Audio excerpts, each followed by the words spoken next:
बच्चों चले स्टार्ट करते हैं नया chapter human I and colourful world. Again इस चैप्टर के बारे में थोड़ा ये बात आपको बता देता हूं कि ह्यूमन आई कोविड का जो सिलेबस रिडक्शन हो रखा है उसमें ह्यूमन आई कटा हुआ है, केवल कलरफुल वर्ल्ड है। तो वैसे तो मैं इस लेक्चर में ह्यूमन आई भी पढ़ाऊंगा, कलरफुल वर्ल्ड भी पढ़ाऊंगा। आप एक बार अपने स्कूल के हिसाब से चेक कर लेंगे कि ह्यूमन आई आपके सिलेबस में है या कटा हुआ है। चेक करने के बाद ही आप इसे देखेंगे। अगर कटा हुआ है तो फिर देखने का कोई बेनिफिट नहीं है। पूरा लेक्चर की बात नहीं कर रहा हूं मैं, पूरा मतलब चैप्टर की बात नहीं कर रहा हूं। आगे जो कलरफुल वर्ल्ड का पार्ट है जिसमें प्रिज्म पढ़ेंगे हम लोग और rainbow formation and sky blue क्यों है, ये सारे फैक्टर्स जो पढ़ेंगे, atmospheric reflection, total internal reflection और आपका स्कैटरिंग ऑफ लाइट, ये सारी चीजें जो पढ़ेंगे ये सब सिलेबस में है। इनफैक्ट कोविड से सिलेबस रिडक्शन के बावजूद भी, ठीक है। बस ह्यूमन आई को काट दिया गया, ह्यूमन आई को हटा दिया गया है कोविड के सिलेबस रिडक्शन में, ठीक है। बट यहाँ पे हम लोग उसको पढ़ेंगे, आप चेक कर लेंगे। अगर सिलेबस में है तो प्रोसीड करेंगे, उसको देखेंगे, अदरवाइज वो पोर्शन को छोड़कर बाकी का पोर्शन देखेंगे। सबसे पहले ह्यूमन आई के बारे में आपको बता दूं।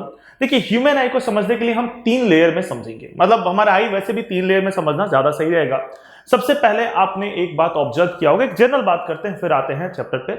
आपने एक बात ऑब्जर्व किया होगा, थिएटर में जब आप जाते हो, खैर 2-3 साल से तो थिएटर में आप नहीं गए होगे, थिएटर बंद हो रहा है, खुल रहा है, बंद हो रहा है, ठीक है। बट अगेन अगर आप थिएटर में जाते हो तो जब जैसे ही आप थिएटर में एंटर करते हो आपको पहले पूरा अंधेरा दिखता है, चीजें दिखती नहीं है। बट थोड़ी देर बाद लाइक 2 मिनट बाद, 1 मिनट बाद आप चीजों को विजुअलाइज कर पाते हो, देख पाते हो। ऐसा क्यों होता है? शुरू में क्यों नहीं दिखता है, बाद में क्यों दिखने लगता है? तो वो काम है आपका जो पहला लेयर में स्टडी करने हम लोग करने जा रहे हैं। पहला लेयर है आपका आइरिस पीपल। आइरिस पीपल का काम क्या है? अमाउंट ऑफ लाइट रेगुलेट करता है, कितना अमाउंट ऑफ लाइट आपके आई के अंदर एंटर करेगा। अब जैसे पहले आप बाहर थे, मान लेते हैं कि आप जिस थिएटर में गए थे उस थिएटर का एंट्री बिल्कुल बाहर सनलाइट से बाहर, दोपहर में थे आप, सनलाइट के एरिया में थे, वहां से डायरेक्ट आप एंटर करो। तो जब आप सनलाइट के एरिया में थे तो वहां पे बहुत सारे लाइट था। मतलब जो अमाउंट ऑफ लाइट है, जो इंटेंसिटी ऑफ लाइट है वो बहुत हाई थी। लेकिन हमें जो अमाउंट ऑफ लाइट चाहिए आई को वो कम चाहिए होता है। मतलब एक डेफिनेट मतलब वॉल्यूम में चाहिए होता है, डेफिनेट इंटेंसिटी चाहिए होता है, एक फिक्स एक रेंज ऑफ इंटेंसिटी चाहिए होता है। उससे ज्यादा होगा तो फिर आपको दिक्कत होने लगा। हम बोलते हैं ना आंखें चौंधी आ गई, ऐसा है ना, ऐसा बोलते हैं। तो वो ज्यादा लाइट इंटेंसिटी एंटर करने पे हो जाता है। तो हमारा क्या है कि जब आप हाई इंटेंसिटी पे है तो अपने आप हमारा बॉडी का, ऐसा बोलते भी है, eye is the finest camera. God ने बनाया फाइनेस्ट कैमरा होगा, बिल्कुल ठीक है, भगवान ने बनाया हुआ है। तो अब आप देखिए होता क्या है कि जब आप हाई इंटेंसिटी में, जहां पे सनलाइट बहुत तेज है, तो वहां पे आइरिस क्या करता है कि बहुत छोटा कर देता है पीपल को, जिससे कम अमाउंट ऑफ लाइट एंटर करेगा। अब और वहां के लिए वो सफिशिएंट है। लेकिन जैसे ही आप थिएटर में एंटर करते हो, अब थिएटर में ऑलरेडी लाइट कम है क्योंकि स्क्रीन दिखाना है। तो वहां पे जब आपका छोटा सा पीपल है, उस पीपल में सफिशिएंट अमाउंट ऑफ लाइट नहीं एंटर कर पा रहा है जिससे आप चीजों को देख पाओ। इसलिए जब आप थिएटर में एंटर करते हो तो पूरा अंधेरा सा लगता है। लेकिन थोड़ी देर बाद क्या होगा, आइरिस और पीपल को पता चलेगा कि यहाँ पे लाइट का अमाउंट कम है, तो हमें रेगुलेट होना है, हमें मतलब पीपल को थोड़ा बड़ा करना है। तो वो धीरे धीरे, ये सडन बड़ा नहीं करेगा, धीरे धीरे अपने आप बड़ा होगा, ठीक है। जैसे कैमरा में भी आप देखते हो ना, फोकस धीरे धीरे लेता है, तो धीरे धीरे अपने आप बड़ा करेगा, ठीक है। कैमरा में तो खैर अमाउंट ऑफ लाइट का तो फंडा होता ही नहीं, यहाँ पे देखिए अमाउंट ऑफ लाइट का भी फंडा है, ठीक है। तो क्या होगा कि आपका धीरे धीरे आइरिस जो है पीपल को बड़ा करेगा। जो पहले बहुत छोटा सा पीपल था, मान लेते हैं डायमीटर जिसका 1 मिलीमीटर था, अब उसी का डायमीटर 5 मिलीमीटर कर देगा। मतलब आप समझो एरिया कितना ज्यादा बढ़ा दिया, 25 टाइम्स बढ़ा दिया। तो आपका जो डायमीटर है उसका बड़ा कर देगा, पीपल को थोड़ा बड़ा कर देगा।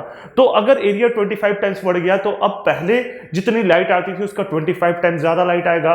तो जिससे क्या होगा कि आप चीजों को विजुअलाइज कर पाओगे। तो इस तरीके से आप थिएटर में जब आप एंटर करते हो तो थोड़ी देर बाद चीजों को विजुअलाइज कर पाते हो। तो यहां पे मुझे यह बताना फंडा था कि आइरिस और प्यूपिल का combination amount of light regulate करता है। जिस एरिया में, जिस जगह पे हायर इंटेंसिटी ऑफ लाइट होगा, आइरिस पीपल को छोटा करके रखेगा।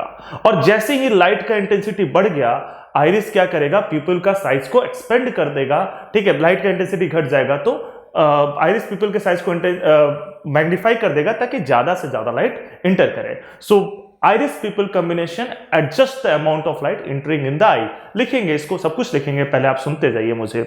सो पहला लेयर हुआ iris pupil combination। Second layer, पहले देखिए वैसे तो पहला लेयर कॉर्निया हुआ जहां पे मैक्सिमम रिफ्लेक्शन हो जाता है, second layer iris people combination, और थर्ड लेयर आपका क्रिस्टलाइन लेंस विद सिलियरली मशल। तो ये इस तरीके से तीन लेयर जो मैंने बोला। कॉर्निया क्या है अभी मैं उसके बारे में बात करूंगा, पहले मैंने आपको आइरिस पिपल समझा दिया, ठीक है। अब नेक्स्ट है आपका, नेक्स्ट है कॉर्निया को अभी लास्ट में बता देंगे, कॉर्निया सबसे पहला वाला लेयर है। सो अब उसके बाद जब आई एंटर करेगा तो इमेज बनाना है। इमेज कहां पे बनेगा? इमेज ये आपका मेन चीज रेटिना है ना, इमेज यहां पे बनता है। रेटिना आपका लाइट सेंसिटिव स्क्रीन है जहां पे इमेज बनता है। जो इमेज बनता है आप उसे फिर ब्रेन सेंस करता है। इनफैक्ट एक बात मैं आपको बता दूं कि इमेज जो रेटिना पे है वो इन्वर्टेड इमेज बनता है। याद होगा आपको कन्वेक्स लेंस अभी पढ़ा था, कन्वेक्स लेंस इन्वर्टेड इमेज बनाता है। तो आपका क्रिस्टलाइन लेंस जो है वो कन्वेक्स लेंस होता है। जो यहाँ पे एक लेंस आपको दिख रहा होगा, एक लेंस बना हुआ है क्रिस्टलाइन लेंस, वो कन्वेक्स लेंस होता है। वो यहाँ पे रेटिना पे इन्वर्टेड इमेज बनाता है। मतलब आपके रेटिना पे मेरा जो इमेज बन रहा होगा उल्टा बन रहा होगा, मेरा पैर ऊपर होगा और सर नीचे होगा, ठीक है, इन्वर्टेड इमेज बन रहा होगा। लेकिन यहाँ पे लगे हुए हैं ऑप्टिक नर्व्स जो सिग्नल जो है वो ब्रेन को देते हैं, वो सिग्नल सीधा करके देते हैं। वो सिग्नल सीधा करके, मतलब बता रहा हूं आपको, आई इज द फाइनेस्ट कैमरा, तो वो सिग्नल सीधा करके फिर आपको भेजते हैं ब्रेन में सीधा इमेज का। तो रेटिना क्या है? रेटिना एक लाइट सेंसिटिव स्क्रीन है जिसपे इमेज बनता है और वो इमेज ऑप्टिक नर्व जो है वो ब्रेन को सिग्नल करता है। ये सब भी देखेंगे, बट पहले फिलहाल आ जाते हैं यहाँ पे सिलियरली मसल और क्रिस्टलाइन लेंस। क्रिस्टलाइन लेंस क्या है? कन्वेक्स लेंस है।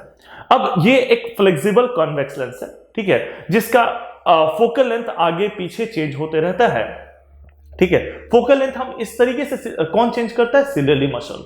सिलियरली मसल क्रिस्टलाइन लेंस को होल्ड किए हुए हैं और जरूरत के हिसाब से अगर फोकल लेंथ कम करना है तो वो क्या करेगा? सिलियरली मसल को थोड़ा कंप्रेस कर देगा, क्रिस्टलाइन लेंस को थोड़ा कंप्रेस कर देगा, मतलब क्रिस्टलाइन लेंस हमारा थोड़ा थिक हो जाएगा तो फोकल लेंथ कम हो जाएगा। ज्यादा करना है तो थोड़ा सिलियरली मसल क्रिस्टलाइन लेंस को पतला कर देगा, एक्सपेंड कर देगा ताकि फोकल लेंथ ज्यादा हो जाए। तो जरूरत के हिसाब से ताकि आपका एग्जैक्ट इमेज जो है वो रेटिना पे बन जाए, इस तरीके से सिलियरली मसल क्रिस्टलाइन लेंस के फोकल लेंथ को चेंज करता है। और ये बहुत फास्ट चेंज करता है, ऐसा नहीं कैमरा की तरह नहीं। कैमरा में क्या होता है कि आप किसी एक चीज को देखते फोकस कर रहे हो, दूसरी चीज पास अगर करोगे तो वो थोड़ा सा ब्लड हो जाएगा, ठीक है। पहले अगर दूर है और पास है तो ब्लड होगा एंड देन फिर थोड़ा देर बाद ठीक होगा। लेकिन आई के केस में क्या है, आप एक पास के ऑब्जेक्ट को देखिए फिर तुरंत दूर के ऑब्जेक्ट को देखिए उसमें ऐसा ब्लड नहीं, क्लियर दिखेगा। So again I is the finest camera, ठीक है। तो आपका क्रिस्टलाइन लेंस के फोकल लेंथ को कौन एडजस्ट करता है? सिलियरली मसल एडजस्ट करता है ताकि फाइन इमेज रेटिना पे बने, शार्प इमेज रेटिना पे बने। सो ये दो लेयर हो गया। जो पहला लेयर है वो कॉर्निया है। अब जैसे हम बात कर रहे हैं कि रिफ्रैक्शन क्रिस्टलाइन लेंस पे होगा, बेसिकली क्रिस्टलाइन लेंस पे सारा रिफ्रैक्शन नहीं होता है, most of the refraction cornea पे हो जाता है। ऐसा क्यों? ताकि क्रिस्टलाइन लेंस पे जो मतलब फोकल लेंथ उसको एडजस्ट करना है तो थोड़ा उसका कम रहे कि फोकल लेंथ जो जोर पड़े उस पर वो कम पड़े कि हाँ मतलब जो एडजस्ट करता है। सो कॉर्निया में मोस्ट ऑफ द रिफ्लेक्शन हो जाता है, ठीक है। जो फाइनल एडजस्टमेंट जो है वो क्रिस्टलाइन लेंस पे हो जाता है, ठीक है। तो आप समझ गए, 3 लेयर है। पहला लेयर है कॉर्निया में मोस्ट ऑफ द रिफ्लेक्शन हो जाता है। उसके बाद आपका आइरिस पिपल कॉम्बिनेशन है जो अमाउंट ऑफ लाइट एडजस्ट करता है, मैंने बता दिया कैसे थिएटर एग्जांपल लेकर।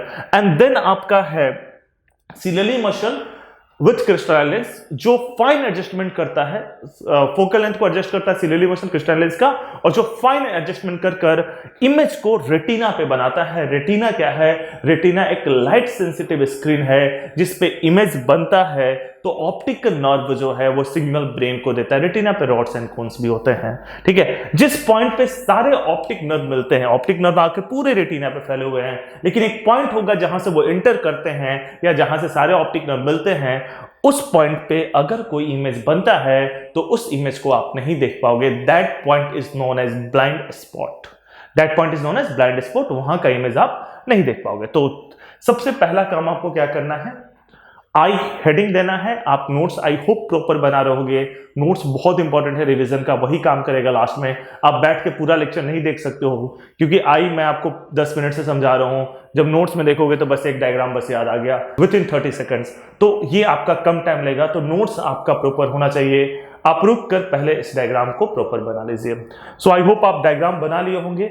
आगे हर एक पार्ट को हम लोग स्टडी करते हैं, starting from cornea, then iris pupil, then ciliary muscle and crystalline lens, then retina, सारे पार्ट्स को स्टडी करते हैं। कुछ पार्ट मिसिंग है इसमें, तो पहले लिखते हुए चलते हैं इसमें। खैर ये डायग्राम नहीं बनाना है आपको, ये डायग्राम नहीं बनाना, ऑब्वियस सी बात है। ये दिखाया हो कि किस तरीके से आपका एडजस्टमेंट होता है, किस तरीके से आपका एडजस्टमेंट होता है ऑप्टिक नर्व का, आप देख सकते हो रेटिना पे, ठीक है। ब्लड वेसल्स, ऑप्टिक नर्व, क्या क्या चीज होता है, बिल्कुल बायोलॉजिकल डायग्राम टाइप का है, बट इतना डिटेल में जाने की जरूरत नहीं है, ठीक है। फिजिक्स में पॉइंट ऑफ व्यू से एक्वेस्टिमर भी होता है, विट्रस भी होता है, ठीक है। सो सबसे पहले हम बात करते हैं कॉर्निया की।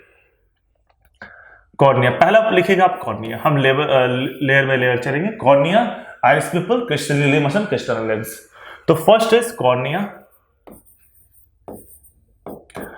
Light enter in eye through cornea and most of the refraction takes place in cornea. Most of refraction takes place in cornea.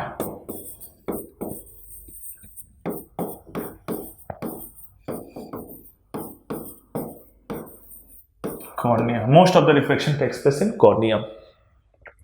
उसके बाद क्या है, iris people. Iris people amount of light regulate करता है, आइरिस पिपल के साइज को adjust करता है, people amount of light regulate करता है। तो सेकंड पॉइंट आइरिस। आइरिस क्या है, एक डार्क मस्कुलर डायफ्रागम है, डायफ्रागम आप समझते हो, ठीक है, जो साइज ऑफ पिपल को एडजस्ट करता है। तो muscular diaphragm that adjust size of people, और पिपल क्या करता है, अमाउंट ऑफ लाइट रेगुलेट करता है, जैसा कि हमने डिस्कस किया। तो iris, muscular diaphragm that adjust size of the pupil, pupil adjust amount of light entry in the eye, ठीक है। उसके बाद क्रिस्टलाइन लेंस होता है, and then this is the second, this is third, this is fourth, and यहाँ पे ciliary muscle लिखना भूल गया हूं, तो सिलियरी मसल भी, ciliary muscle adjust the focal length of crystalline lens, ciliary muscles, body ciliary muscles जो भी लिखना है, it adjust focal length of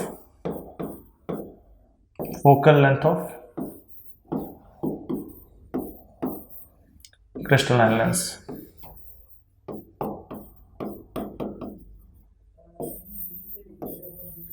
It adjust focal length of crystalline lens. उसके बाद रेटिना।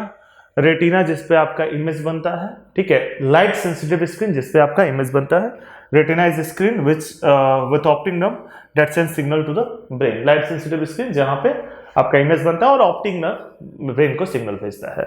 सो ये 6th पॉइंट हो जाएगा।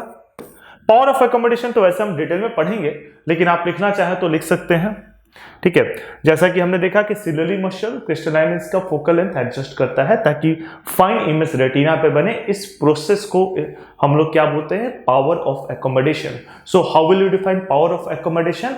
The ability of ciliary muscle to adjust focal length of crystalline lens is called power of accommodation. So this is power of accommodation, 7th point. मैं screen से थोड़ी देर के लिए हट रहा हूं, आप ऐसे पॉज करके लिख लीजिएगा।